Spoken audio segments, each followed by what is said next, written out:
إذا زنتا بتكرنيا كقربات زجددني بزحات منفساويان بزحات مهورات زبهالو ندك أنستيو دق أو من حواتومن بمارنيا بفلاي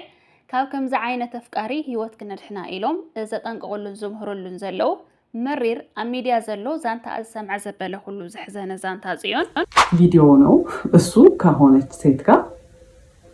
يهونا نقري يادرك አየሁት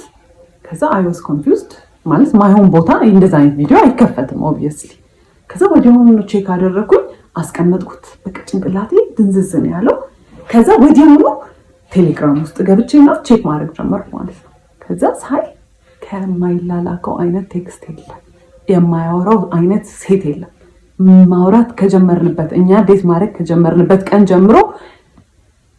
ይሄ ስልጠና ያለ የሚሄድበት ሰዓት ባህሪው የሚቀየርበት ሰዓት ኤቭሪ ታይም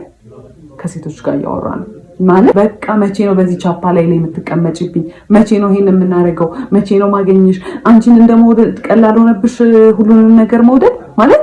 መቼ ነው ቺት ሲያደርግ የነበረው ያንን ቪዲዮ ሲቀረጽ የነበረው ሰርጉ እሑድ ከነበረ ዓርብ ዕለት ነው የተቀረጸው ያንን ቪዲዮ ከነሰዓቱ ከነምኑ ነው የሚያስቀምጠው እሺ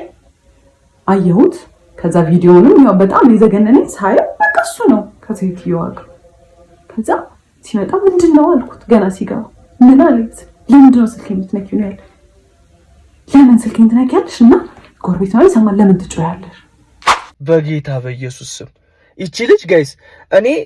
17 ፓርት ለዛውም ያውሉ ሰዓት እሱ አይደለም የሚገርመው አብሬያት እየተበሳጨው የሆነ ነገር ሲላት ምታው ያለኝ እኔ ማቀው ሁላን ይመስልኝ ይሄ ልጅ ብቻ ግን የብዙዎቻችሁ ሴቶች ህይወት እንደሆነ ይሰማኛልና በቃ የዚች ልጅ እንትን ተከታተሉ የምር ውሳኔ ምን ያህል ህይወት ላይ እንደሚለውጥ ተመልከቱና እንደዚህ አይነት ወንድ ደግሞ እንዳለ እኔ እንጃ እኔ ሰላም ፍትዋት ተከታተልተይ ኳብ ሰላም መጻሁ ለማልት ሒዘልኩም ዝመጻሁ ለከከምቲ ኣብ መእተው ዝሰማዕኹምዎ ዛንታ ጽዮን በትግርኛ ይሒዘልኩም መጽኤ ብዙሓት ተከታተልተይ ሼር እና ገበርክን ውሽጥ ሊንክ እና ለአኽን ዛንታ ጽዮን ሰሚዕ ወዲኺ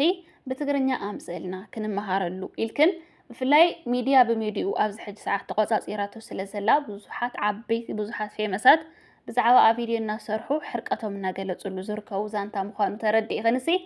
በትግርኛ ሰርሕልና ኢልክን ዝጋበዝ ክናኒ ሰሚዕ ስለዘይ ወዳእኽዎ ዝነበርኩየ ሓቀነ ምዝራብ 17 ፓርት ክሰምዕ 2-3 መዓልቲ ዝኾኑ ይወዲ ኢለይ ሓንቲ መዓልቲ ኣይሰማዕኽዎን ኩሉ ስለዚ ሎም መዓልቲ ሰሚዕ ወዲየ በትግርኛ ሕፅረ ቢለ ከቕርበልኩም እየ ኣነ ገለ ነጥብታት እንድሕር ኣረሲያ ንኽሕፀረልኩም ኢለ ድማ ምእንቲ ሙሉእ ንኽትሰምዕዎ ኣብ መወዳእታ እውን ኣማርኛ ሕፅረ ቢሉ ኣነፂሩ ሓደ ወዲ ዘቕረባላ ቪድዮ ንዓውን ክስማዓኩም እየ ማለት እዩ ላይክ ሳብስክራይብ ምግባር ኣይትረስዑ ሰናይ ምክትታል ፍቕራዊ ዛንታ ጽዮን ግርማ ዝጀመረሉ ኣብ ኮሮና ሰዓት እዩ ጽዮን ኣብ ኮሮና ሰዓት ብራይድ ብትጓዓዘሉ ዝነበረ ሰዓት ኣፍቃሪኣ ድማ ናይ ራይድ ሾፌር ስለ ዝነበረ ይዕልሉ ይላለዩ እሞ ኣፍቲ ትወርደሉ ቦታ ምስ በጽሐት ድማ ቁጽሪ ተቀያይሮም ይፈላለዩ ምድዋል ምጽሓፍ ካው ሓሊፎም እውን ብተደጋጋሚ ምርኻብ ምስታይ ይጅምሩ ብጣዕሚ ዝፋተው መሓዙት ይኾኑ ረከቦም ካብ ምሕዝነት ሓሊፉ ናብ ፍቕሪ ዓቢ ድሕሪኡ ጽዮን ኣፍቃሪኣ መጀመርያ ከላለያ ከሎ ብጣዕሚ የዋህ ከምቲ ንሳት ፈትዋ ዓይነት ወዲ ዝሓልየላ ዝኽብራ ዝጭነቐላ ዝሕብሕባ ዓይነት ኣፍቃሪ ኮይኑ እዩ ተላሊዋ ኣፍቲ መጀመርያ ፍቕሪ ዝጅምሩሉ ዝነበሩ ሰዓት ድማ ናይ ጽዮን ልደት ስለ ዝነበረ ልደታ ከም ዝኾነ ፈሊጡ ንሳኸ ይፈለጠት ህያብ ይሰደላ ብትሰደደላ ህያብ እውን ብጣዕሚ ትሕጎስ ብጣዕሚ ትፈትዎ ብድሕሪኡ በቃ ንኣመነቱ ናፍቀረቱ ትኸይድ ሓደ ተፈቃሪ ተኣማኒ ዝበሃል ዓይነት ወዲ ኮይኑ ይቐሪብዋ እቲ ብጣዕሚ ዝኸፍአ ናይ ናርሲስቲካዊ ዓይነት ባህርያቱ ድሓር ኣብ ከይዲ ኣብቲ ቀፂልኩም ትሰምዕዎ እያ ፈሊጣቶ እምበር መጀመርያ ናርሲስት ዓይነት ባህርያቱ ኣብዚ መጀመርያ ኣይረአየቶን ነይራ ኣይትፈልጦን ነይራ ብጣዕሚ ተፍቅሮ ተኣምኖ ብድሕሪኡ ብኣካል ምርኻብ ኣብ ዝጀመሩሉ ሻሂ ምስታይ ኣብ ዝኾነ መናፈሻታት ምርኻብ ኣብ ዝጀመሩሉ ሰዓት ንጽዮን ንራኸብ ኢሉ ቆፀሮ ክሕዙ ከለዉ ንኣብነት ሰዓት 6 ክራኸቡ እንድሕር ቆፀሮ ሒዞም ንሳ ሰዓት 6 ኣፍታ ቦታ ንሳ ትርከብ ንሱ ግን ጽዮን ግዴታ 2 ሰዓት 3 ሰዓት ሰዓትን ፈረቓን ሰዓት ገለ ክትጽበይ ኣለዋ ኣፍቲ ቦታ ማለት እዩ ኩሉ ግዜ ክንራኸበላ ተባሂሎም ካብ ዝተቋፀሩላ ሰዓታት ተሕሊፉ እዩ ዝመጻእ ንኣብነት ሰዓት 6 እንድሕር ኮይኑ ሰዓት 8 ሰዓት 7 ሰዓት 9 ክመጻ ይኽእል ስለዚ ብጣዕሚ ተሓርቕ ብጣዕሚ ይስማዕ ማለት ንሳ ሰዓታ ኸቢራ ከይዳ أو ساعات كتصبي خلا بطعم تحرق بقى خمس نعغة شلل كم زبلا كم زي قدس العينات سمعتي السمعة بطعم تحرق تقودا نجرجن بقى مسؤول يكرت خبلات تصبه أفت ساعات حليفو زمت ألا ساعات جن نسا ساعات كم صبيتو بطعم خمس حرقات كتزارة وخلاسي جوبا خمس خانة قديت خمس خانة نورمال كم خانة كتكاودو خمس زي بلا قال لي يزارة أمبر بفتصم يكرت خبلا زي خير نسو سلازة صبيت يكرت أي حتى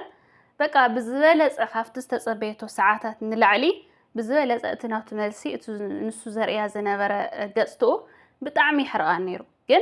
كميلان حرقتون بقى وي كفالالي دو كيسبل زخانه كتفالالي زي تخيل عينة بهريات يرئيا كتفالالو ونيدليان دستنيا كتكون ونيدليان بحافشا أب ጭንቀት بقى زخانه دس زي ترقاق عينة سمعت كوينا فقرو من غصلو خلو أمون قوتاي تسمع أفكاريا اتا مكينا ناتيا إلواي نيرو كين مكينا ناتو خمزي كونات نسون عاركون كمز جزءوا نسون عاركون كجزءوا خلو بجنزوم زي كونه بالقح خمز خونه لقحهم دما جنا خمزي كفلوه دعمان كم زما خرم أيتفلتن بعافشاجن إذا لقح مسعامتات كرسعيلهم والحن تغرشي لقحهم كخفلو لزخلو جنزب كم زي بلوم كم زي حزو نقدميت كم زد أفقوه تفلت ترجعت مالتيو بدحريو بطعم تجنق مالت كتمرعو يتحاسب زلا زودي ندحر أمسو تمرعي خوينا ندحر أنا يلقحنا منقست ندحر خوينا زامكينا جنزب ندحر زي ولو خوينسي قليل كم زي كونه لساسبيت خوينا نسوق السر كله نوعو طرح كم زي كونه اتي فردي بحافشا بزح نجار يردامو بقى بطعم حريقه نسو كمزحا امس فلطت كمزحا سوا امس فلطت بطعم حريقه انا من تايتولو حجون يقرتا يبلان بقى نورمال قليل كرأيو ايتكابدي زول عينت ملسي زملسلا كاوغن بقى تنسو تحرقت نسو لنوش تغيرا عدو كخفل كم زلو شلل كبل كم زي ولو ناي منقست خمس خوانه ولا 10-30 عامتات يصنح قدفو خم زي يخيلو كيغات حساسبه خم زخونه مخيرا اسا ناي ديكور مويا سلازلوا لمد سلازلوا بطعميا طنكارا ناي سراح ناي لوطي ناي تمرت سبيا كل غيزه تنبب حدش نغارات تري كل غيزه حدش نغارات تفطر تخل طنكارا يا صيون مالت افكاري ادما لوط زي فوتو تمرعو زخونه سراح خسرح زخللو كእለት ኣለወዩ ነገር ግን ክእለት ክትጥቀመሉ ዘይኽእል ብትስተመረቀሉ ሞያ ገና ስራሕ ይረኸብኩን ኢሉ ዘመኻኒ ለውጥ ይኹን ትምህርት ምንም ነገር ዘይግደስ ሃካይ ሰብ ክልቲኦም ሰማይን ምድርን እዮም ዘይራኸቡ ብድሕሪኡ ግን በቃ ኣነ ዲኮር ሞያ ስለዘልን ኣነ ዲኮርና ስራሕኹ ንስኻውን ሓገዝካ ነብተርፍ ሰዓትካ ዕቁብ ንእቶ ንስኻውን ብትሰርሖ ራይድ ዕቁብ እቶሞ ገንዘብ ኣኪብና ናትካ ዝበለ ልቃሕ ንኽፈሎ በቃ ካብ ልቃሕ ነፃ ንኹን ጽባሕውን ሓዳር ክንምስረት ከለና ገንዘብ ንእክብ ኢላ እሺ ተባሂሎም ዕቁብ ይጅምሩ ንሱ ኣፍታ ዘላቶ ተርፍ ሰዓት ድማ ዲኮር ንሳ ምሰባት ተላልያ ናይ ዲኮር ስራሕ ክትእዘዝ ከላ ክልቲኦም ከይዶም ዲኮር ክሰርሑ ብሉ ንሶም ኣፍቲ ዲኮር ክገዝኡሉ ዝተቋፀሩሉ ሰዓት ኣፍቲ ዝሰርሑሉ ገዛ ቀድሚ ምብፅሖም ኩሉ ግዜ ሰዓት ሕሊፉ ይመፃ ኩሉ ግዜ ጨኻጨኻ ንኣብነት ገንዘብ ሂባቶ እንድሕር ዳኣ ነይራ ንሱ እንድሕር ዳኣ ሒዝዎ ነይሩ እቲ ገንዘብ ንዲኮር መግዝኢ ኣጥፊኡ ወይ ፀንሓ كاوبا تلقيها بقى صرفوا تزاريوا مورالا سيروا بقى زخونه دهيلوا مورالا تسيروا بخيا نوعات حبسه طعم حريقه ايا ديكور غزيوم زملسو كل غيزه صيون كتحرق كلا اي بطعم نسو زحغوس مالتي ግዴታ ክትሓርቅ ኣለዋ ንሱ ንክሕጎስ እዛንታ ንክተረጋግፁ እስካዕ መወዳታ ኣብ ቲክቶክ እስካዕ ፓርት 7 ክትሰምዕዎ ትኽእሉ ኢኹም بدحريو إن حرقت بقى بطعمي إنها تقودت كلا كل نوشت أجيرا ولا نسونا سحاقا نسونا دهالا خلصي كل نوشت أجيرا ديكور جزيوم نافتهم سب قداي نافتهم سب جزاك خلو نافتهم زعززوم موبايلا فوتوتات حساب على بديزاين جيرا حدش ديزاين أسئلة أكثر يوم كلا بمساعة تسمع معهم بخمزي أسر حوايلهم تسمع معهم كود خلو نسو بخمزي تسمع معنا بخمزي أخنصر حينا إلى نحرد أرياته نسخ زحاسوكيو كله بلاشيو سخن دحر صريحيو صبوق خونا يخيلن سلازي نعايك يما خاركي نمتاي مسؤوم تردادي خي نمتاي انا زي مرصكو اي زبلا قديتا نسو مستوم سبغزا نسا حاسيبا تردادي وسينا نسا ازودأتو سي كيدو كم زخونا يخيلن قديتا خغير اللويلو مساعتهم تجخاتيخو نعاات صريفو بقى بطعمي يزدهلا بطعمي او قدم سوات نسا زي تربح سب زي تفلت زي تخيل عين السب كم زخونات ايو ززارة بقصو بملكتات بقالات بحافشاس قديتا نساس كتبكلوا إذا أنت نخترجاجص بمارنيا كسكع بارت 10 شوعة تخيلكم سامعكم ترجاجص وتخيلكم بدحريو بطعميات قدا بقى حزون تبكيا تحرقيا جن كتسرح سلة دلي جنزب سلة زوجات لون ديكوريشنات قديتها بقى بخيا نوعات حبيسة بتنسو تتأخاجخو مستوم سوغزا حساو مغير جمير وزلو ديزاين مسو أبغون خوينا عقد سرح يزدليا بقى نعسر حيولا نساكو جوز كم زخوانت أنكارا كم زخوانت بقى كل نجار كم زلوا نسا إيدا زحواسة له نجار صبو كم زخوانه يأمني نعاقن كنجار يدلن كتفلت يدلن زخول نجار سلازي نعاق قديتها تحجزن لك يبلا كله تزاوي رخاء تحجزه مالتي حاجزا صبو مخانو آمينو قريصونا محازوتو ناسدده بقى دس قبل سرحنا يلو مس محازوتو نادنقه نعاقن زي أنا متاي كم زي أغيركيا كم زي أتزيت قبريا صبو تكون نيرا نعسر حياة زي ملكني نعاهم زقبرة زي ملكني إزبلا كله جيزي نسا سرحتو استغلا شو نجار كم زخانه صبو مخانو يأمنيو بزح سوي فوتو فيديو نسودو تنسا سرحتو تنسا زحجزته نجار جنعاء حماء كم زخانه بقى كنتو دخم كم زدخمت كم سمعة قديتا كم تبكي زقبرة كم جيرا بتدقاقامي أبستوعوا وساعات كم جيرهم جنزب نأكو عقب نأتو نيرهم جن أموداتا أبزانت أخاف زرسع هو أنا كنفلا لينا إلى أبتوسن له ساعاتيو هاندبت مزيو سرفرايز جيروا بسعر اختخينو قلبت أسيرو لا بقى اختفلا لو نيدلن دستني اختكون وانا يدلن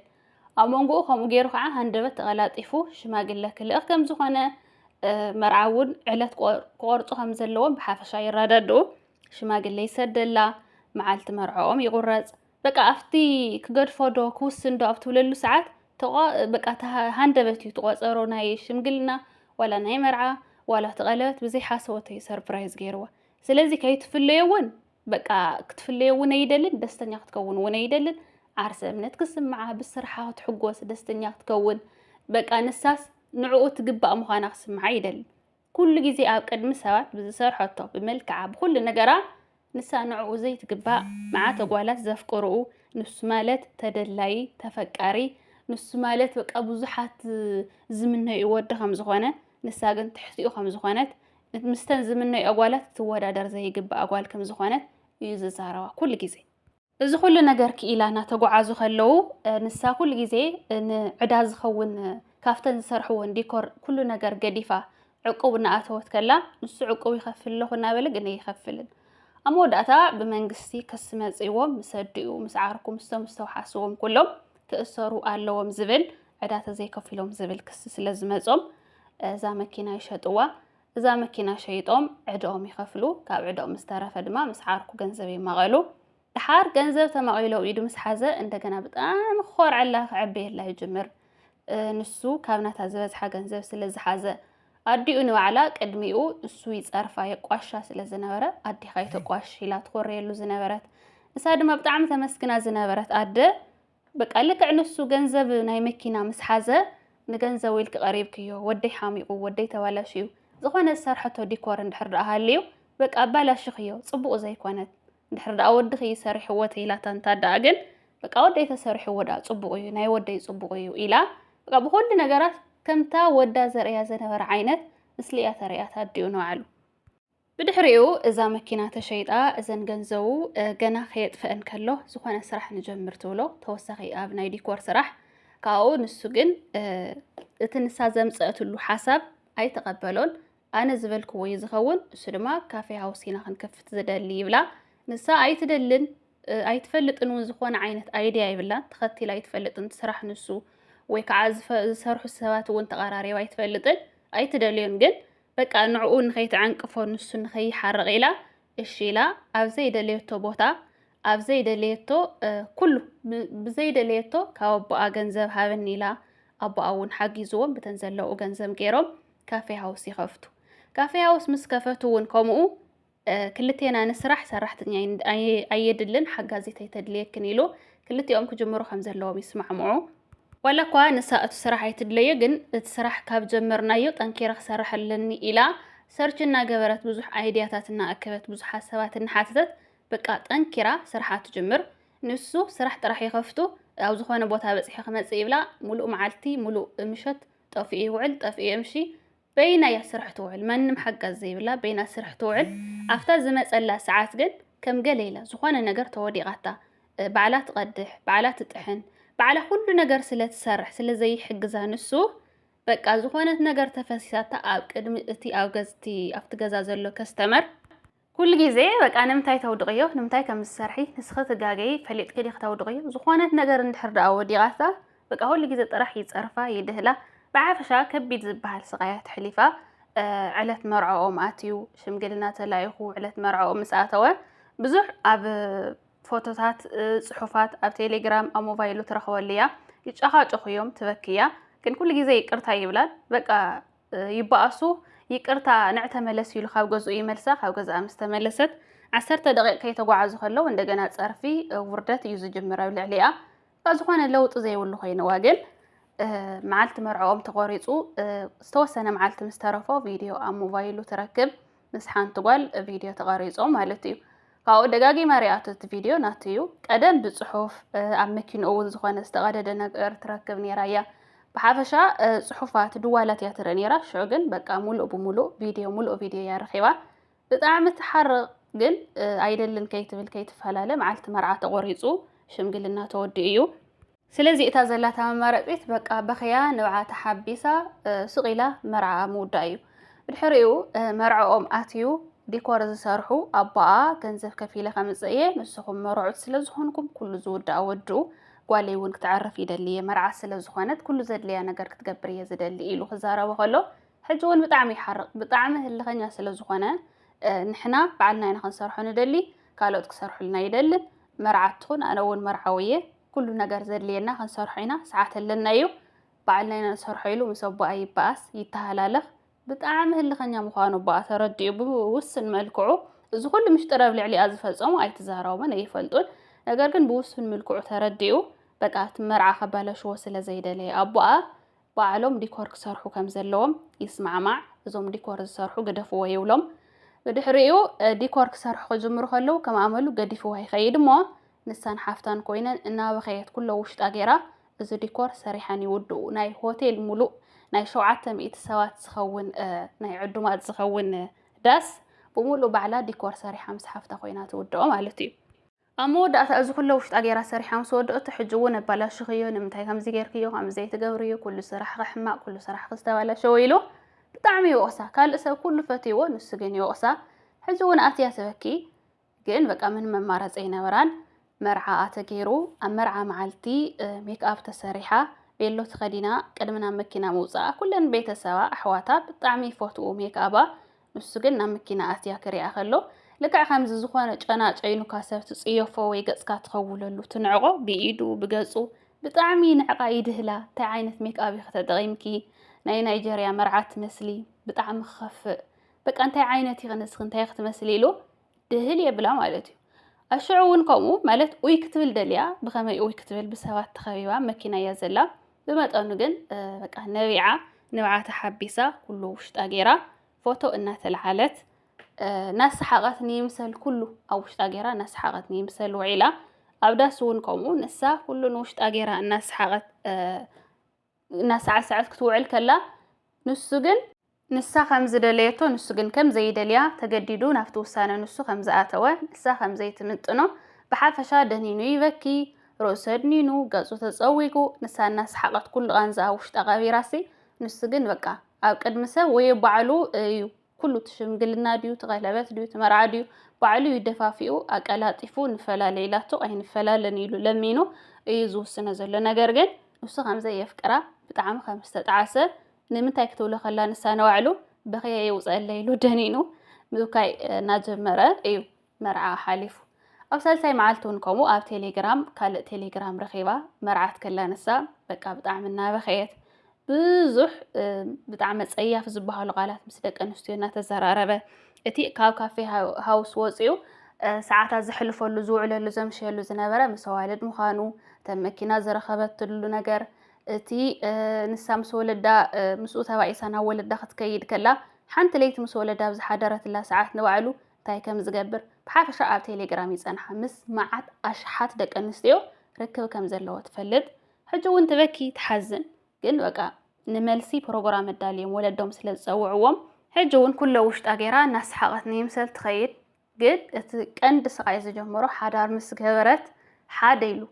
በቃ ማይ ክትሰቲ ክተፍቅዶ ክተተንፍስ ክተፍቅዶ ዝኾነ ስድሪ ወላ ክትስድርሲ ክተፍቅዶ ከም ዘለዋ በቃ ኣብ ከቢድ ዝበሃል ስቃይ ኣብ ኢድ ቁፅፅሩ ብኸፉ ከም ዝገበሪ ከም ዘምፂ ኣቲ ከም ዘይትገበሪ ልክዕ ከም ሓንቲ ሰራሕተኛ ማለት እዩ ካብቲ ናይ ቀደም ብዝበኣሰ በቃ ንምፍጣራ ከም ትጸልእ ነብሳ ከም ትጸልእ ሂወታ ከም ትጸልእ ንሽዱሽተ ወርሒ ዝኣክል የሰቃያ ድሕሪ መርዓኦም ብድሕሪኡ በቃ ምስ መረራ ናብ ወለዳ ከይዳውን ይቅርታ ኢሉ በኺዩ በቃ ፈራርሑ ክሕነቀየሉ መሊሱ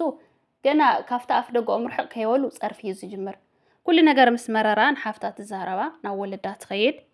ብድሕሪኡ ናብ ወለዳ ምስ ከደት ሓፍታ ድማ ኩሉ ትዝሕለፈቶ ወለዳ ትዛረቦም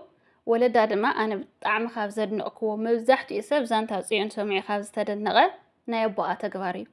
ኣቦኣ ስቃይ ናይ ጓሉ ምስ ሰምዐ ኣነ ልዕሊ ቃል ኪዳን ልዕሊ ሓዳር ሂወት ጓለይ ይዓብየኒ ሓጎስ ናይ ጓለይ ዝቐድም ጓለይ ትሕጎሰሉ ሓዳር ክትመርጽ ኣነ ኣብ ጎናየ ዝኾነ ዓይነት ውሳነ ትወስን ሂወት ጓለይ ዝቐድመኒ ኢሉ ንኩሎም ዝመፁ ሽማግለታት ንወለዱ ነዲኡ ብሓፈሻ ንሱ እናለመነ ዕርኽቱ እናለኣኸ ጓለይ ብውሳነ ደስተኛ ተዘይኮይና ኩሉ ግዜ ኣብ ጎኒ ጓለይ ዋላ ዓለማት ይምፃእሲ ኣብ ጎኒ ጓለይ ጠጠው ዝብል ኢሉ ኣብ ጎኒ ጠጠው ኢሉ ኣብ ጎኒ ጓሉ ማለት እዩ ብድሕሪኡ በቃ ኩሉ ግዜ ከፈራርሖም ይጅምር ንሶም ክጸልእዋ ይገብር ንሳሕ መቕባህርያት ከም ዘለዋ ወለዳ ከጸልዋ ንዑ ክፈትዋ ይገብር ብዙሕ ድራማታት እናሰርሐ ናብ ገዛ ይመላለስ የፈራርሖም ግን በቃ ንሳ ፈሊጣቱ ያ ባህርያቱ ወለዳ ከዓ ዝበለ እንተበለ ኣብ ጎኒ ጓሎም እዮም ጠጠው ኢሎም ማንም ኣይሰምዑን ብፍላይ ኣባ ኣብ ጎና ጠጠው ኢሉ በቃ ጓለይ ሂወት ጓለይ ጥራሕ እዩ ዝቐድመን ኢሉ ክስካዕ መወዳእታ ጓለይ ብሂወት ትንበረለይ ጥራሕ ኢሉ እዩ መሊሱሎም ዋላ ንሱ ከፈራርሖም ከሎ ዝኾነ መፈራርሕ ነገር ሒዙ ክኸደ ከሎሲ እቲ ኣቦኣ ተመሊሱ ንዋዕለ ፈራርሑ ናብ ገዛይ ከይትመጽእ ኢሉ ኣባሪሩ ዝሰዶ ብዙሓት ወለዲ ብፍላይ ኣዋና ሓዳር ይዓቢ ኣካላ ጎዲላ ተጨፍሊቓ ሕክምና ኣትያ ብሓፈሻስ ሓዳር ይዓቢ እናተባህላ እየን ዝምለሳ ክስካዕ ሞት ክስካዕ ዝበፅሓ ሓዳር ይዓቢ እናተባህላ ቃል ኪዳን ይዓቢ እናተባህላ ብዙሓት እየን ንሱ ግን እዛ ስቃያ ኩሉ ብግልፂ እዛ ሓፍታ ምስ ተዛረበቶ ጓለይ ብሂወት ክትነብረለይ ጓለይ ደስተኛ ክትኮነለይ ጥራሕ እየ ዝደሊ ማንም ኣይሰምዕን ኢሉ ንኩላቶም ዝሰዶም ነይሩ ስለዚ ካብ ዛዛንታ ብጣዕሚ ካብ ዝፈተዎ ዘደነቆ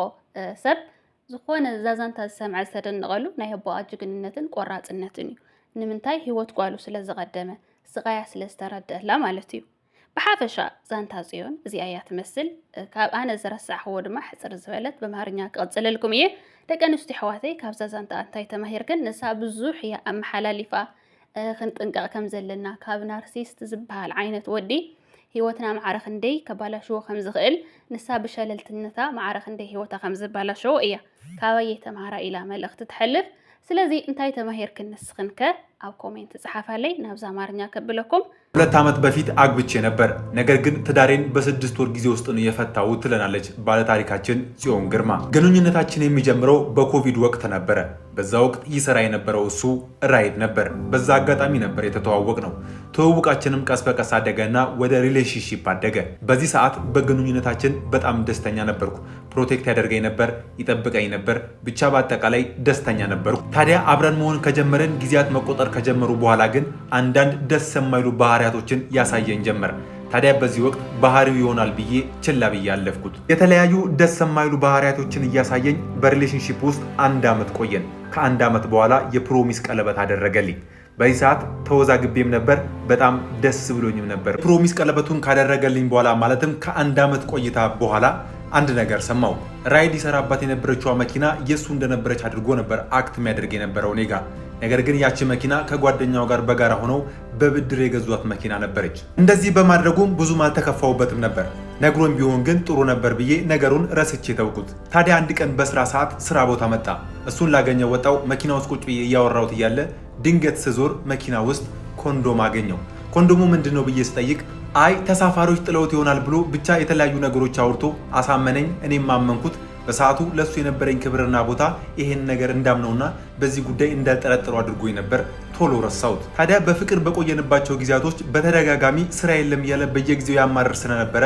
እኔ ደግሞ አልፎ አልፎ ስራት የነበረች የዲኮር ስራ ነበረች ለምን ዲኮሩን አብረን አንስራም የሚል ሐሳብ አቀረብኩለት በሰዓቱ በጣም ደስተኛ ሆነ። አብረን እንድንሰራም ተስማማን። ስራውንም ለመጀመር ከአባቴ የተወሰነች ገንዘብ አመጣውና ስራዋን ጀመርኳት ትላለች ባለታሪካችን። ስራውን ከጀመረን በኋላ ስራው ጥሩ እየሆነ ሲመጣ እሱም በራይድ የሚያገኘውም እኛን ደግሞ ከዚህ ከዲኮራ በምናገኘውን ገንዘብ እቁብ ጀመርን። እቁብ እየጣልን እቁብ የምንጥለው ገንዘብ የኛ ደርሶ ስለነበረ ገንዘቡን እንዲያመጣው ጠየቅኩት። ታዲያ ግን አንድ ነገር ሰማው። ያን ሁሉ ጊዜ የእቁቡን ገንዘብ ጥሎ አያውቅም ነበር። በዚህም ብዙም አልከፋኝም ነበር። በሰዓቱ ቢደብረኝም ቀስ ብዬ ረሳሁት። ያስፈለገንን ገንዘብ ከሌላ ቦታ ፈልጌ ያመጣውና አሟላሁት። በየጊዜው እኔ ላይ የሚሰራቸው ስህተቶች ተደጋጋሚ ቢሆኑም አንድም ቀን ግን ይቅርታ ጠይቆኝ አያውቅም። በየጊዜው መጣላት አለ፣ በየጊዜው መጨቃጨቅ አለ። በዚህ ሰዓት ደግሞ እኔ በየጊዜው አለቅስ ነበር በሰዓቱ። በጣም የሚገርመው ደግሞ የዲኮሩን ስራ ሰርተን ከጨረስን በኋላ አንድም ቀን የሰራሁትን ስራዬ ያምራል፣ ቆንጆ ነው ብሎኝ አያውቅም። ሁሌም ስራዬን እንዳጣጣለው ነበር።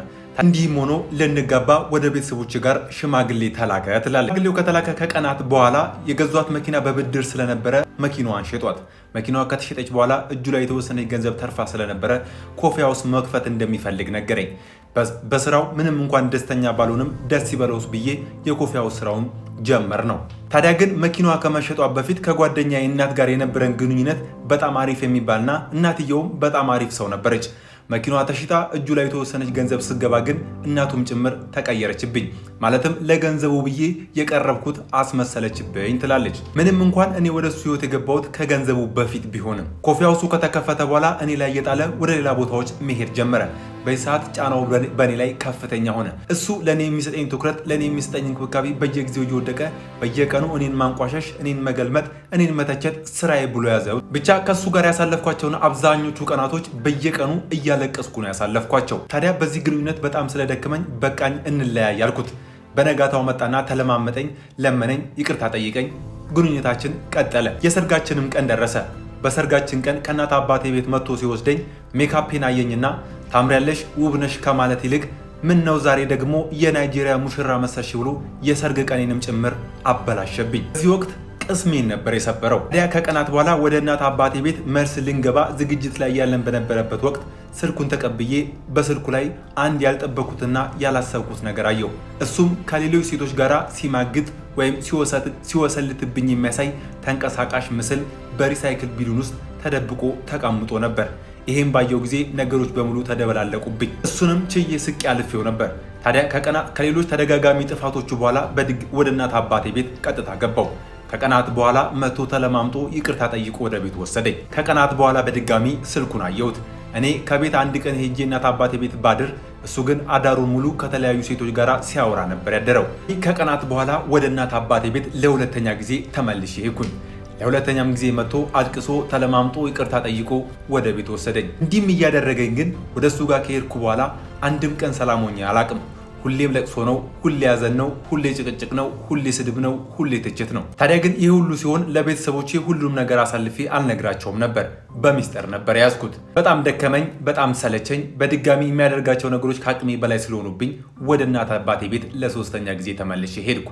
የተፈጠረውን ነገር በሙሉ ለእህቴ ነገርኳት። እህቴም ለቤተሰቦቼ ነገረቻቸው። አሁን ከሱ ጋር ሙሉ ለሙሉ ተለያይተናል። በዚህ ሰዓት እስካሁን ድረስ ከሱ ጋር በሆን ኖሮ ፊቴ በሙሉ ማዲያት ለማዲያት ይሆን ነበረ፣ ህይወቴም አጭር ይሆን ነበረ። እህቶቼ ሆይ ከኔ ተማሩ። የወደዳችሁትን ብቻ ሳይሆን የሚወዳችሁን፣ የሚንከባከባችሁን፣ የሚያስብላችሁና የሚጠብቃችሁን ወንድ ምረጡ ስትል መልእክቷን አስተላልፋለች እህታችን።